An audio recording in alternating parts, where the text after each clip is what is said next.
বাবা গো, ওই কবরের ভিতরে কিন্তু শান্তিতে ঘুমাইতে পারবো না। আমার বাজান একটা টাকা যদি ঘুষ খাইরে কবরের ভিতরে শান্তিতে ঘুমাইতে পারবো না। যারা 1 টাকা সুদ খায়, নিজ মায়ের সাথে 42 বার জিনা করলে যে গুনাহ হবে, ওই গুনাহ তার আমলনামায় লেখা হয়। যারা ঘুষ খায় তার পেটটা সাপ দিয়ে কবরের ভিতরে ভরপুর হয়ে যাইব। এই জন্য বন্ধুরে সুদ ঘুষের গুনাহ থেকে বেরিয়ে আসতে হবে। আমি যেইটা আপনাদেরকে বুঝাইতে চাইছিলাম, যারা 5 ওয়াক্ত নামাজ পড়বি, আল্লাহ কইতাছে হে 5 ওয়াক্ত নামাজের জন্য রে আমি আল্লাহ দুইটা পুরস্কার রাখছি। আল্লাহ ডাক দিয়ে বলেন, নবীজি যারা 5 ওয়াক্ত নামাজ পড়বি আমি আল্লাহ রাব্বুল আলামিন তার জন্য 2টা পুরস্কার রাখছি। আল্লাহ পাক বলেন, আমার বাইরা কোরআনের ভিতরে চমৎকার ভাবে বলে দিছি, ফালিয়াবুদু রাব্ব হাযাল বাইত আল্লাযী আত'আমাহুম মিন জু ওয়া আমানাহুম মিন খাওফ। আল্লাহ পাক ডাক দিয়ে বলেন, নবীজি আমি আল্লাহ পাকের ইবাদত বন্দেগী যারা করবে, নবী গো 1 নম্বরে আমি আল্লাহ পাক তার রিজিকের ব্যবস্থা করে দেব। 2 নম্বরে আমি আল্লাহ তার বিপদে আপদে নিরাপত্তা দেব। আল্লাহু আকবার কন্না। আমার বাজান রে, রিজিকের ব্যবস্থা যুবক আল্লাহ করে দিবে। 1 নাম্বার সত্য হলো নামাজ পড়া লাগবে। আমার বাপ ভাইরা, রিজিকের ব্যবস্থা যেমন করে দিবেন, আল্লাহ পাক নিরাপত্তাও দিবে। আমার বাজান, এই দেশের এমপি মন্ত্রীর অনেক প্রটোকল থাকে। আল্লাহ পাক ডাক দিয়ে বলেন, নবী গো তামাম পৃথিবীর মানুষদেরকে বলে দাও, এই বিরল থানার লোকদেরকে বলে দাও, নবীজি আমি আল্লাহর ইবাদত বন্দেগী যারা করবে, আমি আল্লাহ আমার হাজার হাজার লক্ষ লক্ষ ফেরেশতা আছে, যারা ইবাদত বন্দেগী করবে আমি আল্লাহ আমার ফেরেশতা দিয়ে তার জীবনের নিরাপত্তা সিকিউরিটির ব্যবস্থা করে দেব। আল্লাহু আকবার বলে। এই জন্য যুবক ভাইরা রে, ইবাদত বন্দেগী করবে যারা, আল্লাহ পাকের রহমতের চাদরে আবৃত থাকবে তারা। ইবাদত বন্দেগী করবে যারা, রিজিকের ব্যবস্থা পাবেন তারা। ইবাদত বন্দেগী করবে যারা, নিরাপত্তা পাবেন তারা। আমার যুবক, আল্লাহ পাকের ইবাদত বন্দেগী কখনো বাদ দেওয়া যাবে না।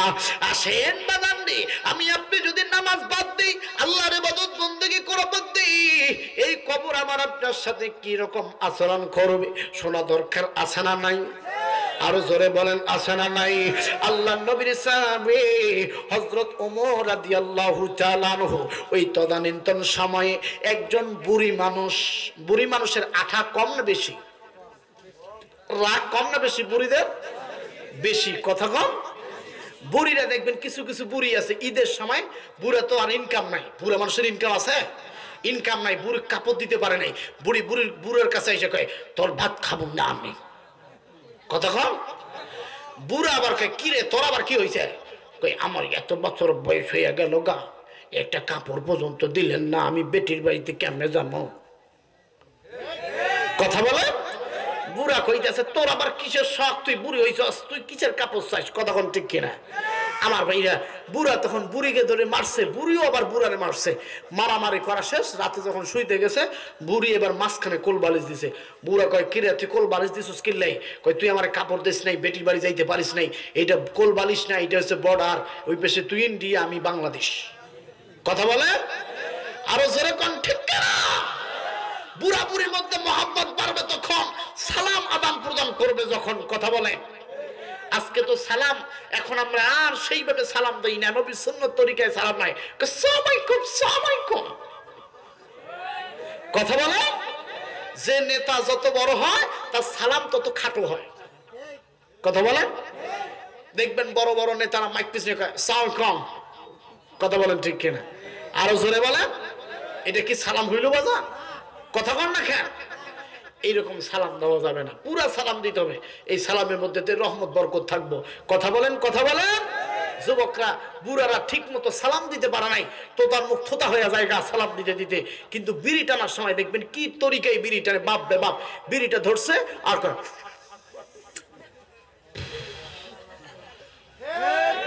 আরো জোরে বলেন।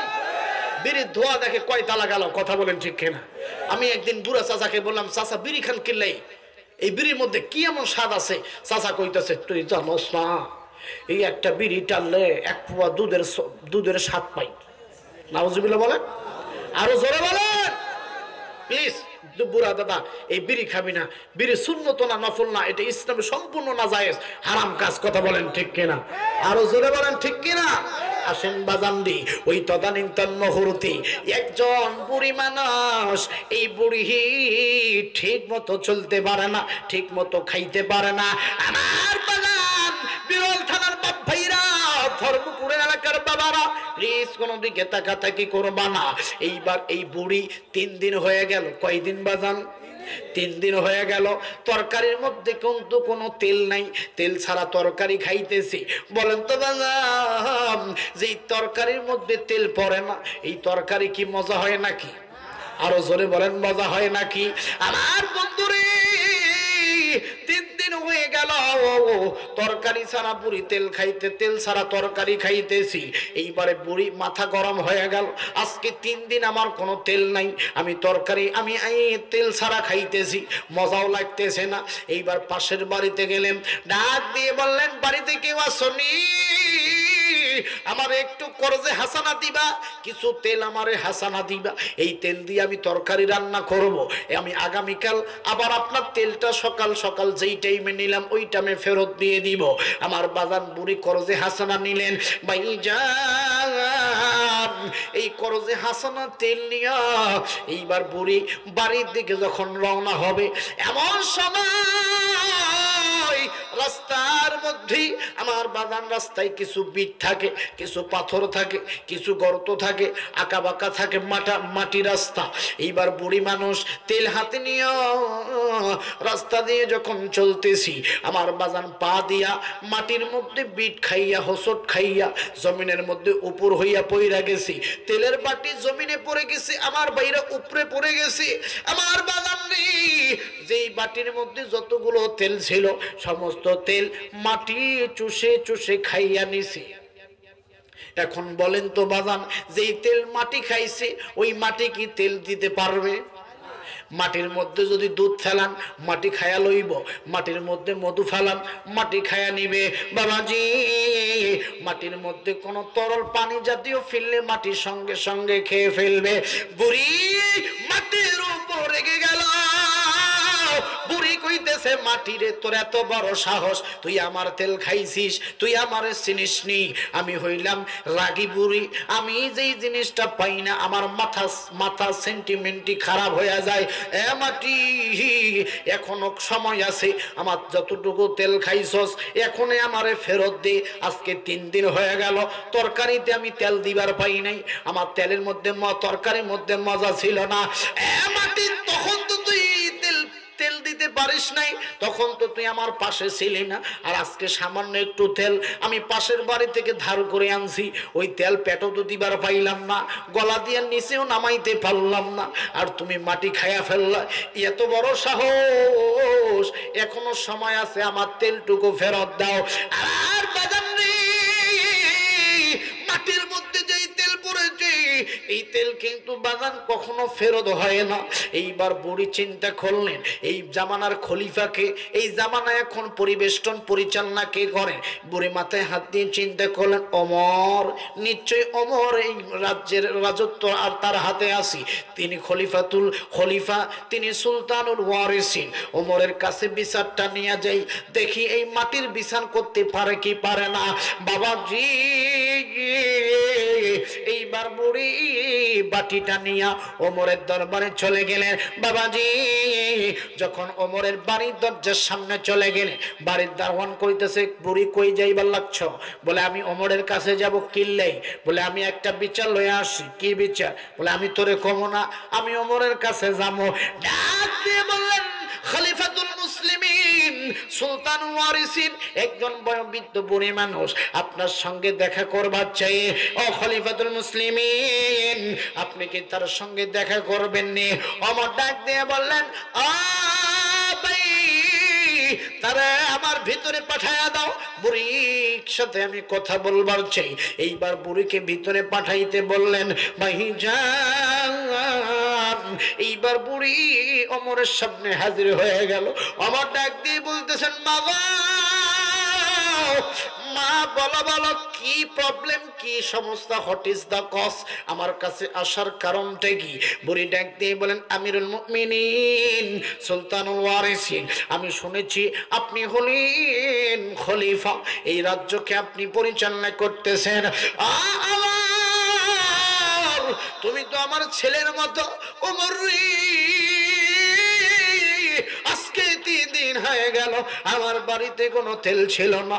ওমর রে আজকে 3 দিন ধরে আমি তেল ছাড়া ভাত তরকারি খাইতেছি, কোনো মজা পাই না। এমনি বুড়ি মানুষ, জিহ্বার মধ্যে বেশি স্বাদ নাই। এরা ভাই আমার, এরা বাবা আমার, আজকে আমি একজন মহিলার কাছ থেকে তেল ধার করে নিছি। রাস্তা দিয়ে যাওয়ার সাথে সাথে তেল আমার পড়ে গেছে, আমি হোঁচট খাইছি, আমিও পড়ছি, তেলও বাটিও পইছে। এই বাটির তেলগুলা মাটি খেয়ে ফেলছে। আমার আমি আসছি একটা বিচার লইয়া। আমার ডাক দিয়ে বলেন বাবা কি বিচার? বললেন বাবা আমার তুমি মাটির বিচার করবা। আল্লাহু আকবার। ডাক দিয়ে বলেন মা গো মাটির বিচার কেমনে করে আমি তো জানি না, কি বিচার করবো? বললেন মা গো মাটির মধ্যে কি পড়ছে বলো আগে। বললেন বাবা আমার মাটির মধ্যে তেল পড়ছে, এই তেলটা এখন তুলে দেওয়া লাগবে। আল্লাহু আকবার। ওমর কইতাছে কি সাংঘাতিক বুড়ি রে, এরকম বিচার তো আমার রাজ্যে আহে নাই কখনো। চোর চুরি করছে এই বিচার করা যায়, কথা কর। ডাকাতি করছে ডাকাতের বিচার করব, জেনা করছে জেনার বিচার ইসলামের দিক থেকে করব। এইগুলো বিচার নাই, এগুলো কি একটা বিচার লয়ে আসছে, মাটিতে একটু তেল পড়ছে এই তেল নাকি উঠাই দিতে হবে। হ্যাঁ বুড়ি শোনো, এগুলো বাদ দাও। আমার এই কোষাগারে, আমার এই ফান্টে অনেকগুলো তেলের টিন আছে, একটা টিন তোমারে দিচ্ছি, মাথার করে লইয়া যদি কষ্ট হয় আমার লোক আছে বাড়ি পর্যন্ত রাইখা দিয়ে আসবো। বুড়ি কয় না, যে মাটি আমার তেল খাইছে ওই তেলে চাই। আল্লাহু আকবার কর। ওমর কইতাছে সাংঘাতিক ব্যাপার, এই তেল দিব কেন?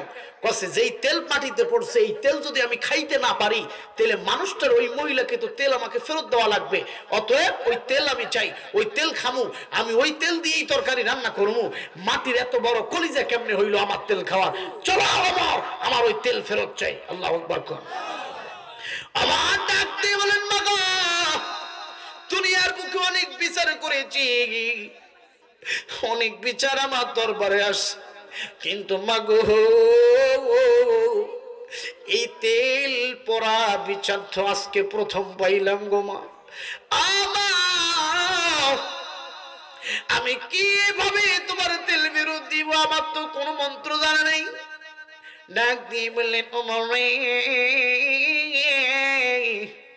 তুমি যদি তেল ফেরত দিতে না পারো রে ওমর, তাইলে শুনে রাখো, আমি মনে করব তুমি খলিফা হিসেবে ব্যর্থ, তুমি সুলতানুল ওয়ারিসিন হিসেবে ব্যর্থ। এলাকার লোককে আমি বলে বলে বেড়াবো তোমার রাজত্ব চলে না, তুমি দুর্বল।